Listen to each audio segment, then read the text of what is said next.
Hello and welcome. My name is C. Rahul Kumar, and I have been receiving a lot of queries regarding the Indian Coast Accounting Service examination. Basically, this is a UPSC Group A post where the Indian Coast Accounting Service officers are recruited through the test. Okay, so the vacancies are notified by the UPSC, and after that, based upon the number of applications, the UPSC decides whether to conduct a test or not, and after that the UPSC announces the syllabus and the test pattern, right? So already in the last 10 years, multiple time there have been examinations in 2014, 2016, 2019 and 2022. तो 4 बार अभी तक total test हुआ है, 4 बार UPSC ने exam लिया है इस post के रिक्रूटमेंट के लिए, और based upon the latest pattern 2022 pattern I am making this session. ठीक है, तो बेसिकली लास्ट 4 बार में जो एग्जाम हुआ उस पैटर्न को ध्यान में रखते हुए और लेटेस्ट 2022 में जो एग्जाम हुआ उस स्कीम को ध्यान में रखते हुए मैंने इस डिस्कशन को अरेंज किया है. ओके, तो पर्पस ये है कि आप जब इंडियन कोस्ट अकाउंटिंग सर्विस के लिए अप्लाई कर रहे हैं, जैसे कि आपने ऑलरेडी अप्लाई किया है इसमें, तो आप उसके लिए अच्छे से प्रिपेयर कर सकें. कंपटीशन अभी धीरे धीरे बढ़ रहा है क्योंकि जो कैंडिडेट्स हैं वो पहले कम हुआ करते थे, लोगों को जानकारी कम थी इस सर्विस के बारे में, लेकिन अभी जानकारी बढ़ रही है तो ज़्यादा लोग इसमें अप्लाई कर रहे हैं. तो अच्छा है कि आप ऑलरेडी इसमें थोड़ा अच्छे से प्रिपेयर करें. और अगर आप ऑलरेडी यूपीएससी सिविल सर्विस के लिए प्रिपेयर कर रहे हैं तो कॉमर्स ऑप्शनल में आपने बहुत सारी चीज़ें प्रिपेयर की हुई है, वो आपको काम करेंगी, वो आपके हेल्पफुल होंगी. अगर आप नॉन सिविल सर्विस बैकग्राउंड से हैं तो भी कोई प्रॉब्लम नहीं है, आप अपना सिंपल सीए या सीएमए जो भी आपने क्वालिफिकेशन की ऑलरेडी अटेंड की हुई है वहीं से आप उसको अच्छे से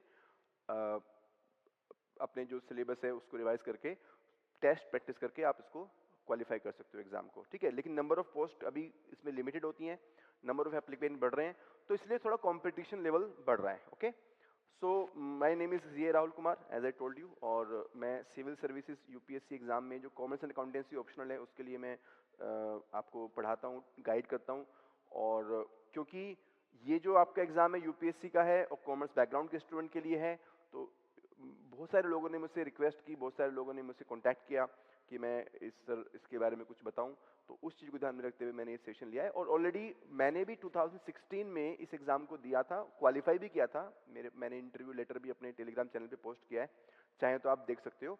लेकिन मैंने इंटरव्यू में अपीयर नहीं हुआ था क्योंकि मेरे कुछ जॉब ऑब्लिगेशंस थे. I was working at NTPC limited, और बेसिकली मेरा पर्पस इस जॉब को ज्वाइन करने का नहीं था. मैंने एग्जाम सिर्फ एग्जाम देने के लिए दिया था, एग्जाम मैंने क्वालिफाई किया था, इंटरव्यू में मैं अपीयर नहीं हुआ था. ओके, तो क्योंकि मैंने ऑलरेडी एग्जाम क्वालिफाई किया हुआ है, तो that's also one of the reason why I think कि you should hear about my guidance. ठीक है, तो मेरा जो पर्पस है कि आपको एक क्लैरिटी मिले, ऑलरेडी आपके पास सोर्सेज काफ़ी हैं, आप वहीं से प्रिपेयर कीजिएगा. आपको अलग से कुछ क्लासेज अटेंड करने की कोई ज़रूरत नहीं है मेरे हिसाब से, अलग से आपको कुछ मटेरियल परचेज करने की ज़रूरत नहीं है, ऑलरेडी सोर्सेज आपके पास में है.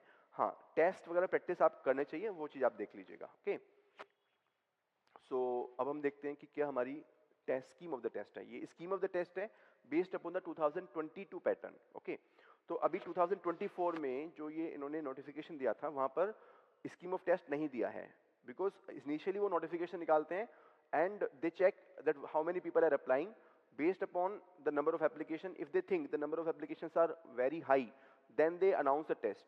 तो highly 99.99% चांस है कि इस बार भी टेस्ट होगा, और 2024 का जो टेस्ट है उसमें भी 2022 का पैटर्न ऑलमोस्ट रहेगा, ऑलमोस्ट. ठीक है, तो स्कीम ऑफ द टेस्ट में the test will be of total 2 hours duration. Single test होगा, सिर्फ एक ही टेस्ट होगा.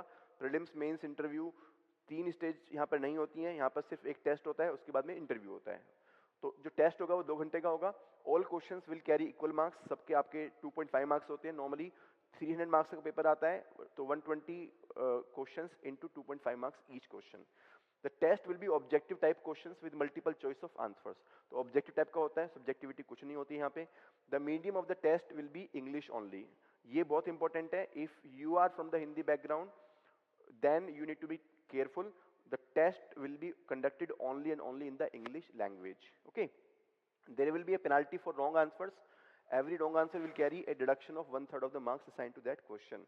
तो नॉर्मली आपके 2.5 मार्क्स का एक क्वेश्चन होता है, और अगर आप मिस्टेक करते हो तो उसका जो 1/3 होता है 2.5 मार्क्स का 1/3 जो होता है वो आपका डिडक्शन होगा. Okay, if no answer is marked for a question, it will be there will be no penalty for that question. That means कि आप अगर आपको नहीं आता है तो आप छोड़ दीजिए क्वेश्चन को, लेकिन गलत मार्क मत कीजिए. It will carry total 300 marks and total 120 questions are there. ये जो हमारा पूरा एनालिसिस है 2022 के पैटर्न पर है. Now what is the syllabus? Sir syllabus क्या होगा? तो सिलेबस 2022 में जो डिफाइन था, this is like something like this: the cost concepts and the classifications. ये आपका फर्स्ट चैप्टर होता है कोस्टिंग का, जो कि सीए इंटरमीडिएट, सीएमए इंटरमीडिएट सब जगह पे सेम रहता है. बहुत सिंपल कॉन्सेप्ट होते हैं: cost object, cost center, cost unit, collection, classification, allocation, apportionment. क्या ये डिफरेंस क्या होता है बीच में आपस में? Material cost, employ cost, direct expense, overhead. तो ये आपका मटेरियल, लेबर, ओवरहेड, ये भी यहाँ पर आपका आएगा. और क्वेश्चंस किस तरह के आते हैं? क्वेश्चंस सर न्यूमेरिकल भी आते हैं और थ्योरेटिकल भी आते हैं. थ्योरेटिकल के अंदर वो कोई कॉन्सेप्ट को पूछेंगे कि किस बेसिस पर ये अपॉर्शनमेंट होता है या एलोकेशन होता है, इस तरह के कुछ क्वेश्चन पूछ सकते हैं. या फिर वो कुछ आपको 3-4 डेटा दे देंगे और आपको कैलकुलेट करने के लिए बोलेंगे. ठीक है, लेकिन ये जो फर्स्ट टॉपिक है ये तो आपका मोस्टली थ्योरेटिकल रहता है. सेकंड जो आपका टॉपिक है, generally accepted cost accounting principles, GACAP, cost accounting standards, cost audit, companies cost audit, cost record and audit rules 2004 as amended from time to time, and cost auditing and assurance standards. तो basically ये जो आपका material है, ये जो content है, ये coast CMA का जो स्टडी मटेरियल होता है वहाँ पर इजीली मिल जाएगा. I will also arrange it and I will post it on the Telegram channel. One more request कि हम लोगों ने एक टेलीग्राम चैनल बनाया है जहाँ पर मैं इस तरह की जो रिसोर्सेज हैं, जैसे कि previous year question paper pattern analysis, syllabus, और जो भी रिसोर्सेज मुझे मिलती हैं पब्लिक डोमेन में, वो रिसोर्सेज मैं आपको वहाँ पर शेयर करूँगा. तो टेलीग्राम चैनल का लिंक हमारी इस वीडियो के डिस्क्रिप्शन बॉक्स में होगा. डिस्क्रिप्शन में जाकर के टेलीग्राम चैनल जरूर ज्वाइन कीजिएगा, क्योंकि वहाँ पर मैं रेगुलरली फ्रिक्वेंटली क्वेश्चंस भी पोस्ट करूँगा, MCQ बेस्ड क्वेश्चंस भी आपको पोस्ट करूँगा. आप वहाँ पर रेगुलरली प्रैक्टिस भी कर सकते हो. नेक्स्ट आपका है method of costing. Method of costing: single output costing, job costing, batch costing, contract costing, process costing, service costing. बहुत ही बेसिक चैप्टर्स हैं, है ना, क्योंकि कोस्ट से संबंधित सर्विस है तो डेफिनेटली कोस्टिंग ही सबसे ज्यादा आने वाला है यहाँ पे. और आप अच्छे से रिवाइज कीजिए, थोड़ी प्रैक्टिस कीजिए, हो जाएगा. Marginal versus absorption costing, cost volume profit analysis, decision making involving alternative choices. तो ये भी आपका बहुत इंपॉर्टेंट चैप्टर है. मार्जिनल कोस्टिंग हमेशा हर एग्जाम में इंपॉर्टेंट होता है, तो यहाँ पर भी सबसे ज्यादा इंपॉर्टेंट है. एक वीडियो में और बनाने वाला हूँ उसके बाद में, जहाँ पर मैं पूरा प्रीवियस ईयर क्वेश्चन का एनालिसिस भी आपको बताऊंगा कि किस किस चैप्टर से कितने कितने क्वेश्चंस यहाँ पर बने हैं. ठीक है. Pricing decisions and strategies, new product pricing, monopoly pricing versus competitive pricing, pricing of service sector, ये भी आपका मार्जिनल कोस्टिंग से संबंधित हो गया. Then cost control and cost reduction, cost control technique, standard costing, variance analysis, budget and budgetary control. तो यहाँ पे दो इंपॉर्टेंट चैप्टर हैं, budgetary and standard costing. ये बहुत इंपॉर्टेंट चैप्टर है, हर एक एग्जाम में इंपॉर्टेंट रहते हैं, जो भी आपका CA हो, CMA हो, और सिमिलरली यहाँ पर भी इंपॉर्टेंट है. Next is transfer pricing, cost based method, market price method, negotiated pricing, criteria for setting transfer prices in different situations. Again very important. अभी हम लोग नेक्स्ट एंटर कर रहे हैं कॉस्ट एंड मैनेजमेंट अकाउंटिंग में. यहाँ पर हमारे कुछ चैप्टर्स हैं जो कि अदर डोमेन से आ जाते हैं फिर आपके, जैसे कि life cycle costing, activity based costing, learning curve, socio economic costing, target costing, total quality management, environmental management accounting, six sigma. ये जो एरिया है आपका मोस्टली आपका ये थ्योरेटिकल क्वेश्चंस हैं. थ्योरेटिकल कॉन्सेप्चुअल क्लैरिटी चाहिए तो आप इजीली इसको मार्क कर पाएंगे. Next is generally accepted accounting principles, accounting standards and end S. Again ये काफी बड़ा एरिया जाता है, इसको थोड़ा सा अच्छे से डीपली प्रिपेयर करने की जरूरत है. और इसके अलावा हम देखेंगे प्रीवियस ईयर क्वेश्चन के अंदर भी कि प्रीवियस ईयर क्वेश्चन में किस किस एरिया से उन्होंने ज्यादा क्वेश्चन पूछे हैं, वहां से भी हमें पता चलेगा कि यहाँ पर कितना हमें फोकस करना है. अब हम आ जाते हैं फाइनेंशियल मैनेजमेंट में. ठीक है, तो हमने देखा कोस्टिंग हमारा है, कोस्ट ऑडिट वाला कुछ पोर्शन है. इसके अलावा हमारा कुछ ये आपके कुछ ओवरलैपिंग टॉपिक्स हैं. फिर हमने अकाउंटिंग वाले कुछ टॉपिक्स देखा. अब हम देखते हैं फाइनेंशियल मैनेजमेंट. फाइनेंशियल मैनेजमेंट में बहुत ही बेसिक चैप्टर जो हमारे होते हैं, जैसे कि financial statement, it's preparation and it's analysis, ratio analysis, cash flow analysis. तो ये भी आपका यहाँ पर आएगा. Next appraisal of project, capital budgeting सबसे इंपॉर्टेंट चैप्टर होता है फाइनेंशियल मैनेजमेंट में. तो capital budgeting, cost of capital, leverage analysis, method of project appraisal, pay back period, NPV, financial IRR, economic IRR, benefit cost ratio. तो बेसिकली यहाँ पर देखने वाली बात है कि हालांकि इन्होंने कैपिटल बजटिंग से स्टार्ट किया, लेकिन कॉस्ट ऑफ कैपिटल और लेवरेज एनालिसिस भी यहाँ पर आपका आएगा। तो कॉस्ट ऑफ कैपिटल और लेवरेज एनालिसिस भी हमें यहाँ पर कवर करना होगा। Next is project management. Project management में project planning, project life cycle, Gantt chart, PERT and CPM, ये थोड़ा आपका OR वाला एरिया आ गया। गवर्नमेंट अकाउंटिंग, ये एक नया एरिया है। ये एरिया नॉर्मली हम लोग पढ़ते नहीं है अपने प्रिपरेशन में। तो गवर्नमेंट अकाउंटिंग में generally accept general principles and comparison with the governmental accounting, government accounting standards issued by the government accounting standard advisory board, role of CAG। तो ये आपके लिए थोड़ा नया एरिया है ना। नेक्स्ट आपका GST। अब GST के अंदर भी लिमिटेड आपका पोर्शन है, 100% पूरा कवर नहीं है, लेकिन GST क्योंकि इंपॉर्टेंट है, कॉस्टिंग से संबंधित है, और जो आपकी जॉब प्रोफाइल होती है वहाँ पर GST का काफी रोल आता है, तो GST भी यहाँ पर कवर किया हुआ है। तो chargeability section, scope of supply, जिसमें आपका section 7 of CGST along with schedule 1, 2 and 3, classification of goods and services under GST, time, value of money and place of supply of goods and services, input tax credit, and इसकी eligibility क्या है, block credits, method of reversal of credit, recovery of ITC, export import, refund under GST, anti profiteering, audit under GST। तो काफी बड़ा portion है जो हमें cover करना है, अच्छे से करना है।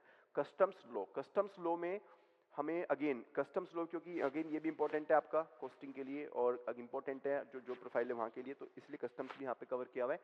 Classification under the customs, types of duties, basic custom duty, IGST, replacement of CVD and special CVD, protective duties, safeguard duty, countervailing duty on subsidised articles, anti dumping duty, valuation under customs of imported goods and exported goods, deemed export duty drawback. तो ये भी सारी चीजें customs वाली हमें cover करनी है, क्योंकि ये भी आपकी कॉस्टिंग और संबंधित चीजों से संबंधित है।